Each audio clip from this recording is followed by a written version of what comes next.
Hello brothers, my name is the Dwarf Bass, and today I'm going to be talking to you guys about the Season 12 balance changes that dropped on June 2nd, 2020.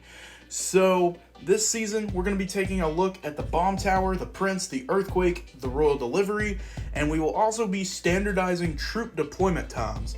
So, let's go ahead and get started in this. Of course, I do have the release notes for this, and I also took notes on OJ's video, so I will make sure to leave the link to the release notes down in the description below so you guys can go read that for yourselves, and I will link Orange Juice's channel down in the description below as well so you guys can check him out as well. Now let's go ahead and get started with this. So we are starting off with the Prince, and the Prince is his hit points are going to be going up by 3% from 1615 to 1669. It will tank one more shot from the Witch, Bomber, Musketeer, Wizard, Prince, Princess Tower and King Tower, Cannon, and Bomb Tower. It was buffed to try to bring Prince back into the meta since, it is his season after all. I mean, that just makes sense. What doesn't kill you makes you stronger. Getting knocked out for the Prince's Dream has made the Prince just a bit tougher. He has also had a low win rate for quite a while now, so yeah, trying to bring Prince into the meta, trying to get that win rate back up for him is really going to help those players out who love Prince, or if you just want to pick up and try the Prince sometime, you can feel more confident in doing so. So the Bomb Tower, its lifetime is being reduced from 35 seconds to 25 seconds. It will lose 45 health per second instead of 32 health per second, but has overall spawn health. This nerf will overall affect its longevity in the arena and defensive strength. This will stop the Bomb Tower from defending 2 pushes or 2 cycles in its lifetime. So, whenever you're throwing down, or when your opponent throws down a giant or a golem, right at the bridge, I don't know if you want to throw golem at the bridge, but, let's say you do. And you have a bomb tower, you throw down that bomb tower used to, before these balance changes, would be able to defend both that golem push along, as long as you had supporting units with your bomb tower. It could defend that golem, and it could defend a giant all in the same, all in the same time frame, all in the same wave. And it's just crazy how the Bomb Tower was able to do that for 4 elixir. So, bringing its lifetime down, it's going to, reduce its longevity and its overall defensive strength. So that, that's what Supercell is trying to do there. Bomb Tower, like many powerful buildings in past metas, creates a nearly impenetrable shell due to having a long lifetime. It can be played proactively and survive multiple incoming assaults. Reducing the lifetime will reduce its defensive strength, opening up new decks to competitive viability. So the release notes just repeated exactly what my notes off OJ said. You just got to be able to stop multiple pushes, but we don't want to do that with the Bomb Tower just because the Bomb Tower is 4 elixir. It shouldn't be able to do that, and Supercell, of course, loves a fast-paced game, and they love to have that fast-paced meta. So, defensive buildings, make that, worse for Supercell. So that's what they were doing here, or attempting to do here with these changes, is just make the Bomb Tower not as effective. Now, the Royal Delivery, let's look at him real quick. His damage is being decreased by 10%. Going from 402 to 362. Bomber will survive the drop and will still be able to take out fireballies without taking any damage, but it will require help from the Princess Tower. So, you drop that Royal Delivery on that Wizard, and with the help of the Princess Tower, it's still going to be able to defend perfectly against a Wizard or Musketeer, or whatever fireball you are defending against, as long as you have the Princess to help you. Now the Royal Delivery will no longer one-shot a Bomber, which we'll talk about that later. I'll save my opinion for now. But watch out! The Royal Delivery dropped into the arena just a few months ago and has become one of the most popular spells. It's doing great work, but it's just a tad too powerful for its cost. Drop damage is reduced to increase the number of Royal Recruit hits it takes to defeat Musketeers and Wizards.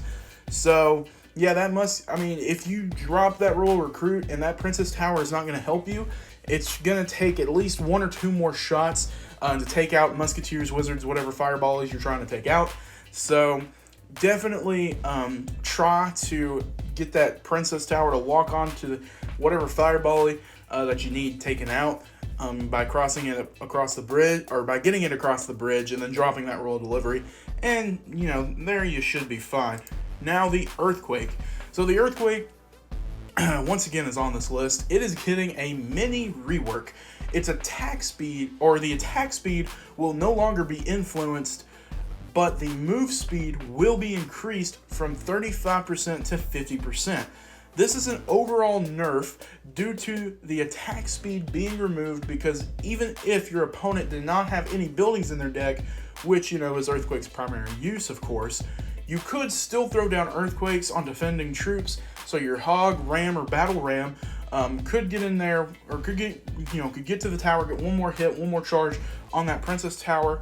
Although not often used defensively, with the Earthquake reducing move speed by 50%, this gives you more time to take out incoming tanks and pushes to your Princess Tower. So, now, if you're in a pinch and you need to slow down something so your Princess Tower can take it out, the Earthquake is actually going to do a little better for you there, and it's going to serve you better there as well. So, the Fast Attackers plus Earthquake, it has come to dominate the meta this past month. Part of the reason Earthquake is so effective against defenders is because it slows down their attacks, allowing cards like Hog Rider to sneak through guaranteed damage, or to sneak in and get guaranteed damage. By removing the attack speed reduction, but increasing the move speed reduction, Earthquake more closely matches its design intention to punish misplaced melee troops instead of perfectly placed defenders. So, there you have it. You want to be able to put your troops out. You want to spread out your troops anyway whenever you're defending certain cards. But now it's going to punish you more for that with that move speed. But for defenders, it's not going to punish you as much anymore, just because the attack speed is no longer affected by that. So honestly, it makes Earthquake, it's a bit of a nerf for the Earthquake. But it is, I think, Supercell's best attempt to balance this card. Earthquake, is supposed to be more for defensive buildings or just buildings in general, not necessarily for troops. So, bringing this change onto it makes the most sense.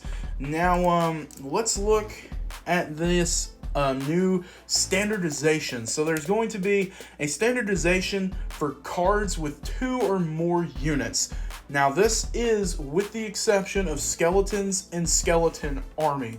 So the Skeletons and Skeleton Army will not be affected in this, but any card with 2 or more units inside of it will be affected by this. So what it is there's going to be a standard stagger deployment time, and it will be 0.01 seconds, or 0.1 seconds, sorry.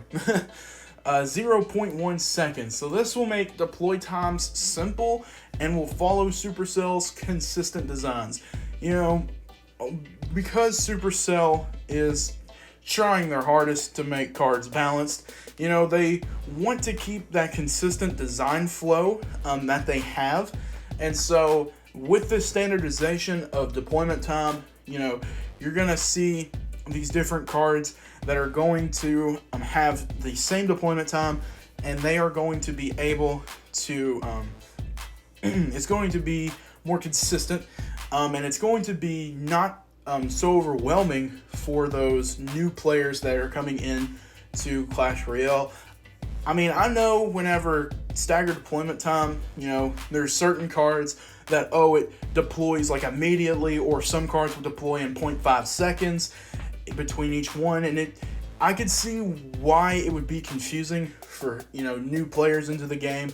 So, with this standardization, it's going to make it's going to make swarms more consistent, and it's going to just be simple, 0.1 seconds, and that's it. So that was what they were intending there.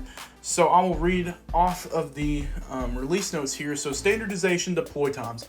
A while back, we introduced a staggered deploy time to swarm troops. We feel there are many benefits to this and wanted to standardize it across all troops. So cards that consist of 2 or more troops will deploy 0.1 seconds apart from each other. For some cards, this is a reduction to existing staggering deploy times. Minion Horde and Goblin Gang go from 0.15 seconds to 0.1 seconds, and for others, it will be a newly added delay. So the only exception will be skeleton-based cards. So skeletons and skeleton army will remain instantly summoned. So here is a list of all the affected cards. It will be archers, goblins, spear goblins, goblin gang, minions, barbarians, minion horde, rascals, guards, royal recruits, bats, zappies, wallbreakers, skeleton dragons, 3 musketeers, and elite barbarians. So there's just a whole slew of cards with 2 or more units in it. So those cards will be affected by this staggered deploy time. So that's what Supercell, like I said, Supercell is wanting to make them simple and not so daunting for those new players.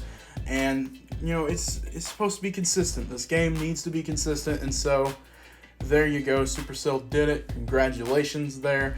And so that's it for the balance changes. But of course, I will state my opinion like I do for all these videos. I'll donate to Tony real quick before we get into the last replay here. So the Prince.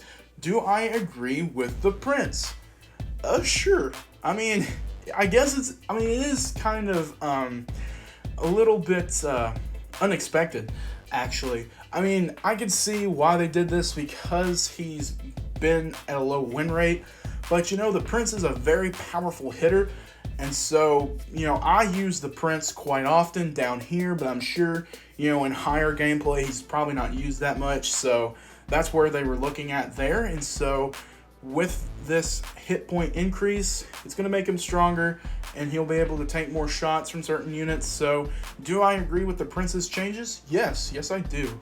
The Bomb Tower. Do I agree with the Bomb Tower's changes? Yes. I believe that the Bomb Tower, I remember whenever they buffed this card, I know they buffed it last year, but I can't tell you exactly when. But I remember I never played this card once I got out of lower arenas because there were just so many other buildings that could do so much better. But now, with the little buff it got and the reduction of the cost, now mind you, it used to cost 5 elixir, but now it costs 4 elixir. So I remember when they changed that. But, ever since then, the Bomb Tower has been pretty significant in top gameplay, in the top arenas and in the top leagues. So with this, it's going to kind of knock it out of the meta a bit, but also it is going to be able to defend less, and which it needs to, because it's only 4 elixir, so it shouldn't defend so much. So do I agree with the changes to the Bomb Tower? Yes, I do. The Royal Delivery. Do I agree with the Royal Delivery's changes? No. No, and no. The only reason why is because I'm salty that the bomber will now be able to survive the drop. Okay? I get it for other cards, make it a little weaker, it's cool, but hey, make it to where it can still one-shot a stupid bomber. I don't like bombers. Bombers are so annoying. You can't defend them by themselves because they're always going to get one shot on your Princess Tower. They're just annoying. I don't like them. So with this change, do I agree with it? just for the bomb tower, or just for the bombers reasons, no, not at all. So yeah, I'm salty. I'm a little bitch, but it's okay.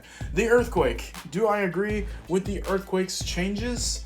Yeah, I do. I mean, with it, it's not gonna be as effective with Hog Rider decks, Ram Rider decks, Battle Ram decks. Now, with this deck, I actually did use it here with Hog, and I got a little, I got success with it, but still, it's not gonna be as effective as it once was, because it's not going to slow down the attack speed, but it will slow down their movement speed, so you can really use Earthquake on the defensive pinch when you need it. So honestly, I feel like Earthquake, it did get slightly nerfed, but I feel like it's more balanced this way, and it is pretty awesome. Although, they were talking about standardization, and it doesn't make sense that the Earthquake slows down by 50% and the Ice Wizard and Ice cards slow down by 35%. We're not going to talk about it. Anyways, Earthquake, do I agree with it? Yes, I do. Now, the standardization of deploy times, do I agree with it? Yeah, I agree with it. I mean, it should be simple. That's what we want, right? Just make it simple, make it easy for people. So, do I agree with those changes? Yes, I do. Now, that is it for the balance changes. I will shut up now, but before I shut up, you thought I was gonna shut up. I never shut up. What are you talking about? Anyways, come on by Fisticuffs if you guys need a clan. We need 7 members, and we are looking. So if you want to join us, you are more than welcome to. We do casual wars. We share replays. We donate often. We talk. If that sounds like fun to you, then definitely come on by Fisticuffs, and let's watch. Yeah, let's get right into this replay, shall we? Now, I do want to say thank you guys so much for watching this video and for all the support that you give me on this channel. I really want to give my genuine thanks, because I've been getting more feedback on videos, I've been getting more views lately, and I just want to say thank you. Thank you. And I will continue to do this for you guys. I will continue to make videos. I'll continue to just keep on going as long as you guys want to support me. So yeah, I mean, I do enjoy it. And of course, I don't monetize my videos just because I don't have enough subscribers or watch time hours and all that. But you guys, with your continuous support, you're gonna get me there, and I'm actually gonna be able to do YouTube, for a little bit of money as well. So, I mean, honestly, I just want to thank you guys so much for all of your support, and I will continue to make videos for you guys and try to entertain you, and I don't know. I'll just shut up. I'm sure you guys are tired of me talking. But anyways, if you guys want to, go ahead and slap that like button. Comment down below. Tell me how your day was. I would love to read the comments on my videos and to know how your guys' day was. Go subscribe to PewDiePie. PewDiePie is awesome. He's wonderful. He's very handsome, and he deserves your subscription. I am the Dwarf Bass, and I will see you guys next time.